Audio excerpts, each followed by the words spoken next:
인간이라는 말을 한번 생각해 봅시다. 인간이라는 말은 이 사람 인자에다가 사이 간자죠. 그러니까 이 말 자체가 사람과 사람 사이라는 뜻입니다. 이제 그렇다면 하나가 아니라 최소 둘 이상을 뜻하는 겁니다. 어떤 뜻일까요? 인간이 사회적인 동물이다라고 얘기하죠. 그처럼 사람은 혼자 사는 것이 아니라 같이 살아야 되는 것이다라고 말할 수 있겠죠. 근데 우리가 살아가는 인생들, 인간과 인간 사이에서 일어나는 모습들을 보면 이것은 같이 살아가는 모습이 아니라 혼자 살기 위해서 아둥바둥 거리는 사람들이 훨씬 많다. 그리고 무엇을 판단하고 또 무엇을 계획하고 또 무엇을 추진해도 세상에 자기가 혼자 있는 양 혹은 자기가 최고인 양, 자기가 중심인 양 생각하는 사람들이 점점 늘어나고 있죠. 뭐 최근에 일어나는 이 개인주의적 성향이 아주 극대화되고 있는데, 이 개인주의라는 것도 결과적으로 보면 나쁘지 않은 이기주의라고 저는 이야기했습니다. 이기주의는 자기 중심적인 사고방식의 뭐 극단이라면, 이 개인주의는 나쁘지 않은 이기주의, 하지만 좋지도 않은 모습인 거죠. 왜냐하면 자기가 보호받고 또 자기가 사람들에게 존중받기 위해서 내가 너를 해치지 않을 테니 너도 나를 해치지 마라, 뭐 이런 정도의 수준의 어떨까요? 관계를 정리하는 뭐 그런 정도라고 전 보고 싶은데요. 목사님 그래도 뭐 혼자 사는 게 뭐가 문제입니까? 뭐 나 잘 되려고 어차피 다 하는 거고 내가 행복해야 모든 게 가능해지죠, 이런 얘기 할지 모르겠지만, 오늘 말씀을 보면은 그러한 생각들이 얼마나 헛되고 또 얼마나 무익한지에 대한 이야기를 이 설교자가, 이 전도자가 우리에게 전하고 있다는 것 다시 한번 생각하게 보입니다. 오늘 전도자는 또 해 아래에 또 헛된 해배를 하나 보았는데요. 있었다 없어지는 것, 그리고 쓸데없는 것, 그리고 별로 도움이 안 되는 것, 그것이 무엇입니까? 바로 혼자 사는, 혼자만 생각하는, 혼자만 있기 원하는 마음을 뜻합니다. 그래서 이에 대해서 8절에 다음과 같이 이야기를 하죠. 우리 함께 우리 8절의 말씀을 같이 한번 읽어봅시다. 시작. 어떤 사람은 아들도 없고 형제도 없이 홀로 있으나 그의 모든 수고에는 끝이 없도다. 또 비록 그의 눈은 부요를 족하게 여기지 아니하면서 이르기를 내가 누구를 위하여는 이같이 수고하고 나를 위하여는 행복을 누리지 못하게 하는가 하여도 이것도 헛되어 불행한 노고로다. 한마디로 이제 뭐 자식도 없고 뭐도 없고 다 없는 거예요. 그러면은 우리 생각에 자식 키우면 이게 얼마나 힘듭니까? 또 있는 거 없는 거 다 빼줘야 되죠. 또 그렇게 빼줘도 좋은 말도 못 듣지요. 나중에는 뭐 다 엄마 때문이야 아빠 때문이야 다 이 짓을 하고 앉았죠. 아이고 없는 게 나, 이렇게 생각을 합니다. 이런 사람이에요. 없어요. 그리고 형제도 없어요. 그러니 어떻게 책임질 사람도 없죠. 그리고 어느 정도 보면은 부요함이 있는 것 같아요. 그리고 먹고 살 만큼이 있고 자기를 행복하게 할 만큼의 어떤 상황인 것 같습니다. 그럼 우리 생각에는 이 정도면 편한 거 아니야? 행복한 거 아니야? 뭐 이 정도면은 뭐 걱정거리도 없는데, 이렇게 생각할 수 있지만, 오늘 이러한 사람의 모습을 이 솔로몬이 분명히 본 것 같고요. 그 솔로몬이 보았을 때 이 사람의 모습은 뭡니까? 행복을 누리지 못하는가? 그러니까 뭐 이 정도면 괜찮지 않아 라고 얘기하지만, 사실은 그의 모든 수고가 아마리 다 불행한 거다 라고 이야기를 하고 있습니다. 혼자 아무리 무엇을 가지고 채운들 우리의 마음속에는 채우지 못할 구멍이 있다는 거죠. 그래서 이러한 구멍은 뭐 어떻게 채워나가는가에 대한 생각을 했을 때 정답은 같이 있어야 된다는 것입니다. 특별히 솔로몬은 이 같이 있는 것에 대해서 여러 가지의 예를 드는데요. 이 9절에 보니까 두 사람이 한 사람보다 좋다. 왜냐하면은 그들이 수고해서 서로 좋은 상을 나눌 수 있기 때문이다 라고 이야기를 합니다. 그리고 그 구체적인 예가 10절에 보니까요, 한 사람이 넘어지면 한 사람이 옆에서 어떻게 해요? 이끌어준다, 붙들어준다. 여러분 그런 얘기 가끔 들으셨죠? 제일 혼자 살 때 힘들 때가 언제냐면 아플 때라면서요. 자기를 돌봐줄 수 있는 사람이 한 명도 없을 때, 그때 아마 제일 괴롭고 힘들고 인생에 대해서 다시 돌아본다고 하는데요.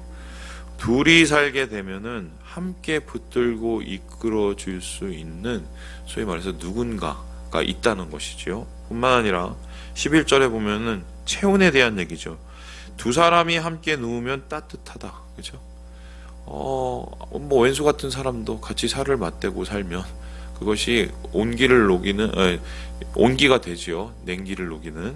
마찬가지로 이 두 사람이 함께 할 수 있는 체온의 공감, 그리고 그와 함께 일어나는 여러 가지의 일들은 우리의 마음을 따뜻하게 만들 수 있다고 지금 솔로몬이 이야기합니다. 그리고는 이와 더 나아가서 이제는 공동체에 대한 이야기를 하는데요. 우리 함께 12절의 말씀을 같이 한번 읽어보도록 하겠습니다. 시작. 한 사람이면 패하겠거니와 두 사람이면 맞설 수 있나니 삼겹줄은 쉽게 끊어지지 아니하느니라. 계속 삼겹줄 하는데 전도사님 우리 삼겹줄 우리 기도를 했어요. 그렇죠? 세 겹줄은 쉽게 끊어지지 않는다. 어떤 의미인가요? 우리 공동체가 가지고 있는 특성을 뜻합니다. 이 공동체라는 것은 우리가 한 몸이라는 뜻이고, 한 몸이 될 수 있다는 건 한 마음이라는 것입니다. 우리가 서로 다르고 우리가 서로 입장도 다르지만 우리가 한 마음이 될 때, 특별히 주님 안에서 한 마음이 될 때 세상의 파고를 이길 수 있는 능력을 갖게 된다는 거지요. 그래서 한 사람은 쌓을 수 없는 것을 두 사람은 버티고, 두 사람은 버티기만 하는 것을 세 사람 이상은, 이 공동체는 이겨낼 수 있는 능력을 갖게 된다라고 이야기를 하는데요. 세상은 혼자 사는 게 아니라 같이 살아가는 것. 그러니까 지금 솔로몬은 인생을 다 살아보고 지혜를 찾고 그곳에서 지혜의 이 백미를 발견해내는데, 바로 그것은 가치의 가치입니다. 같이 하는 것의 가치. 그것이 얼마나 중요한지를 깨닫게 되는 것입니다. 그런데 항상 같이 있다고 좋은 것은 아니죠. 왜냐하면 같이 어떻게 있냐가 좋은 것입니다. 어떤 분은 같이 있어도 혼자 있는 것보다 더 못하게 사시는 분들도 있어요. 어떤 분은 같이 있다는 것 자체를 싫어하시는 분들도 있습니다. 그래서 교회 같은 경우도 보면 혼자 신앙생활하는 게 낫겠다고 생각하시는 분들이 있습니다. 그것들을 이제 잘 살펴보면 그분들이 왜 그렇게 됐을까? 같이 있는 것이 아니라 함께 있지만 따로 있는 것을 경험했기 때문입니다. 그러니까 교회가 모여서 같이 할 수 있는 많은 것들이 있고, 교회가 모여서 함께 누릴 수 있는 것들이 많이 있는데, 그 같이 있고 함께 있는 그 자리에 따로 있기 원하고 혼자 있기 원하는 마음이 있다 보면은 항상 문제가 생기기 시작합니다. 예수님 시대에 이것이 정확하게 드러났죠. 두 공동체가 등장해야 합니다. 첫 공동체는 뭡니까? 예수님과 함께한 제자들이었습니다. 그 사람들은 정말 풀뿌리 같은 사람들이라 가진 게 별로 없었어요. 그러나 어떻습니까? 예수님이 그들을 향해서 초대하고 그들을 제자로 받아들이고 그들과 함께 생활을 하고 눈높이를 맞추고 예수님이 그들을 위해서 섬기고 희생함으로 하나됨이 무엇인지를 점점 배워갑니다. 아무것도 없지만 함께 천국을 꿈꿀 수 있는 공동체가 되어가요. 하지만 정반대의 예루살렘은 다른 공동체가 있었죠. 어떤 공동체입니까? 바로 유대 지도자들의 공동체였습니다. 그 공동체는 어떤가요? 바리새파가 있었고 사두개인이 있었고 헤롯파가 있었습니다. 그 사람들은 이 유대에서 모든 것을 다 가졌던 사람들이고 누렸던 사람들입니다. 하지만 그 사람들은 말만 공동체지 정말 따로국밥이었죠. 모두가 계산하는 바가 다르고 함께 있지만 그곳에서 혼자 살 생각만 하기 때문입니다. 결국 어떻게 됩니까? 그 사람들에 의해서 이 공동체가 무너지고 예수님이 죽임을 당하고, 한마디로 힘 있는 공동체가 함께한 공동체보다 가치가 더 세고 능력이 더 세 있는 것처럼 보입니다. 하지만 그 끝을 우리가 알고 있죠. 결국 유대는 완전히 무너집니다. 돌 위에 돌 하나 남지 않습니다. 바리새인, 사두개인 혹은 뭐 헤롯 당파 다 끌려가고 다 죽고 다 엉망으로 만들어버리고 맙니다. 하지만 예수 그리스도의 공동체는 예수님이 죽임을 당하고 십자가에 못 박힘을 당하셨을지라도 점점 강해집니다. 그들에게 남긴 유산이 있기 때문이죠. 뭐죠? 너희가 서로가 서로를 섬기고 서로가 서로의 발을 씻겨주고 서로가 서로의 사랑이 되어줄 때 어떠한 하늘의 역사가 일어나는지를 예수님께서 이미 가르쳐 주셨기 때문에 그 길을 따릅니다. 결국 한 공동체는 역사에서 완전히 무너지게 되고 한 공동체는 역사를 변화시키는 핵심이 돼버리죠. 우리가 이러한 예수님 시대의 이 두 공동체의 모습을 보면서 함께하는 것의 이 힘, 가치의 가치가 얼마나 중요한지를 다시 한번 깨닫게 되는데요. 교회는 바로 그런 거 하라고 하나님께서 우리에게 만들어 주신 것입니다. 그런데 제가 이 교회에서 제가 솔직하게 말씀드리면 우리 교회도 뭐 이런저런 좀 사건들이 있긴 하지만 지금처럼 평안한 적은 없었습니다. 그거 아세요? 지금처럼 평안한 적이 없었어요. 예, 그래요. 근데 이제 왜 그런지를 한번 좀 생각을 해봤거든요. 저와 함께 한 7, 8년 이제 같이 지내시면서 서로에 대해서 너무 잘 아셔가는 것이고, 두 번째는 이젠 좀 이것저것 하면서 부딪혀보고 또 충돌도 해보고 힘들어 보니까 뭐가 중요한지를 우리가 점점 깨달아가고 있는 것 같아요. 예. 어떤 분이 그런 얘기를 하시더라고요. 그 교회가 자꾸 모여서 분쟁이 일어나고 싸우고, 특별히 또 우리 그 권사님들 또 여집사님들 사이에서는 옛날에 그 소뚜껑 싸움이 한참 있었잖아요. 지금은 사라졌지만 누가 소뚜껑을 차지하느냐, 식당의 주인은 누구냐, 뭐 이걸 가지고 한국 교회가 한 50년을 싸웠습니다. 50년 싸우고 심지어 거기에서 교회가 나눠지기도 했어요, 예전에. 그런데 어떤 일이 일어났습니까? 그걸 가지고 어떤 목사님이 얘기하시는데 이러더라고요. 에너지를 잘못 사용해서 그런 거라고. 그 누군가가 교회 안에서 싸우고 분쟁을 하고 나눠진다는 것은 에너지가 있다는 거래요. 에너지가. 그 에너지를 타자를 위해서, 세상을 위해서, 우리가 섬겨야 될 대상을 위해서 사용을 해야 되는데, 그 에너지를 서로 무엇을 더 갖고 더 취하기 위해서 사용하다 보니까 잘못된 에너지의 사용이 교회를 자꾸 힘들게 만들었다는 거예요. 제가 그 얘기를 들으면서 좀 적극 공감이 됐고요. 그래서 그분의 이제 지론은 그겁니다. 우리 교우들을, 우리 성도들을 마음껏 에너지를 주님이 원하시는 세상을 향하여서, 그리고 섬김을 향하여서 사용되도록 창구를 열어주는 게 그게 교회가 되어야 된다는 거예요. 그래서 교회에 와서는 우리가 주님 앞에 받은 그러한 힘, 서로가 서로를 격려하고요, 그리고 서로가 서로를 칭찬하고요, 그것을 통해서 우리가 다시 또 세상을 섬기는 이것이 선순환이 돼야 하나님이 원하시는 이 공동체 하나됨의 힘을 느끼게 된다는 것인데요. 여러분 잘 아시는 대표적인 예가 있죠. 사해와 갈릴리 바다의 그 갈릴리 호수의 차이를 아십니다. 그죠? 갈릴리 호수는 피터 스피시 막 물고기가 이만한 게 막 돌아다녀요. 사해는 그 소금이 이만한 게 떠다녀요. 아무것도 못 살죠. 그 이유는 뭡니까? 흘려보내죠. 생기가 넘치고 생명이 넘치는 건 우리가 가진 에너지를 우리 안에서 이렇게 소비하고 싸우다가 끝나는 게 아니라 흘려보냅니다. 그것을 선하게 흘려보냅니다. 하지만 고립되고 밀폐되고 거기 안에 갇혀버리게 되면 아무것도 살 수 없는 생명을 잃어버리는 이것이 바로 그 사해와 갈릴리 바다의 이 비유인데요. 바로 오늘날의 함께함의 그 능력, 가치의 가치를 다시 한번 생각하게 되는 대목이라고 할 수 있겠습니다.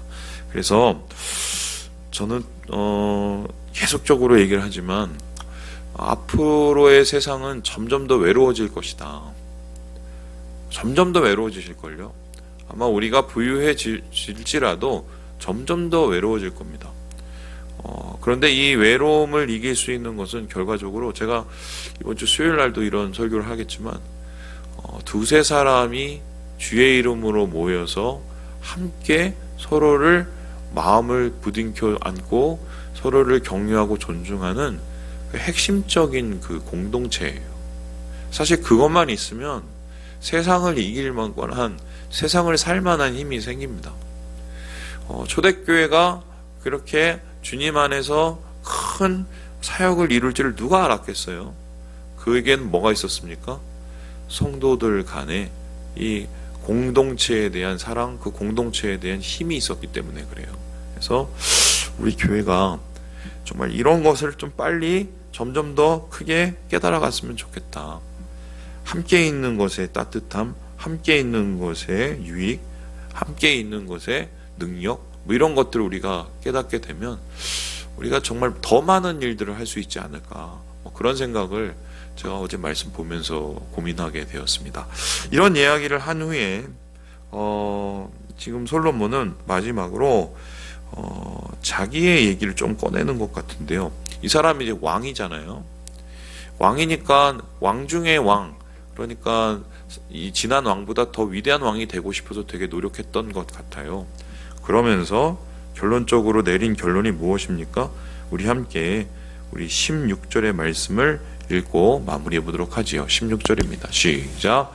그의 치리를 받는 모든 백성들이 무수하였을지라도 후에 오는 자들은 그를 기뻐하지 아니하리니 이것도 헛되어 바람을 잡는 것이로다. 한마디로 내가 아무리 뛰어나고 나의 통치 아래 있었던 사람들이 아무리 많아도 결론적으로 나는 나중에 남는 게 없다는 거예요. 그리고 오히려 내 뒤에 오는 막 애송이 같은 젊은 왕이 와서 그 사람이 나보다 더 이름이 남는 경우도 있다는 것을 보고 이 솔로몬은 그럼 내가 도대체 뭘 한 거야? 막 이런 생각을 했던 것 같아요. 저는 이제 이 글을 어떻게 읽고 싶냐면요. 우리가 읽었던 7절부터 16절 혹은 4장 1절부터 16절을 좀 이렇게 전체적으로 보고 싶어요. 그 소리가 무슨 소리냐면 이런 겁니다. 아무리 권력자라 할지라도 혼자면 남는 게 없어요. 모든 걸 가진 사람이라도 혼자면 허무한 삶의 종말이 오는 거예요.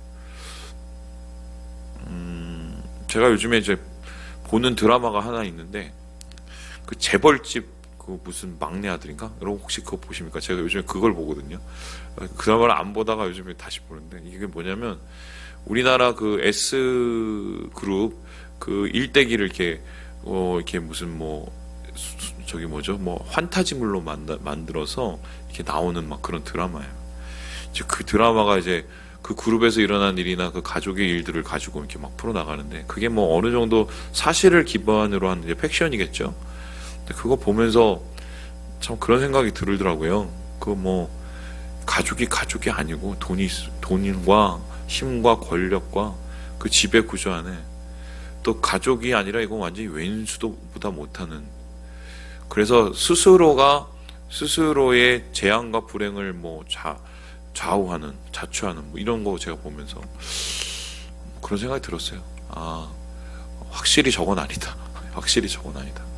우리가 추구해야 될 것은 저런 공동체가 아니라, 저런 집단이 아니라 주님 안에서의 함께 걷고 함께 우리가 무언가를 만들어내고 함께하는 가치를 우리가 깨닫는 그 공동체다. 그런 생각을 어제 한번 해봤습니다. 예. 말씀을 마칩니다. 우리 사랑하는 형제 자매 여러분, 가치의 가치를 다시 한번 생각하시고 하나됨의 능력이 무엇인지를 한번 고민해 보시고요. 우리가 외로움과 또한 우리가 홀로 되는 이 독선의 이 늪에 빠지지 마시고 주님이 주시는 공동체가 주는 하나님의 은혜를 경험하시고 오늘 하루를 승리하시는 우리 모든 형제 자매들 되시길 주님의 이름으로 축원합니다.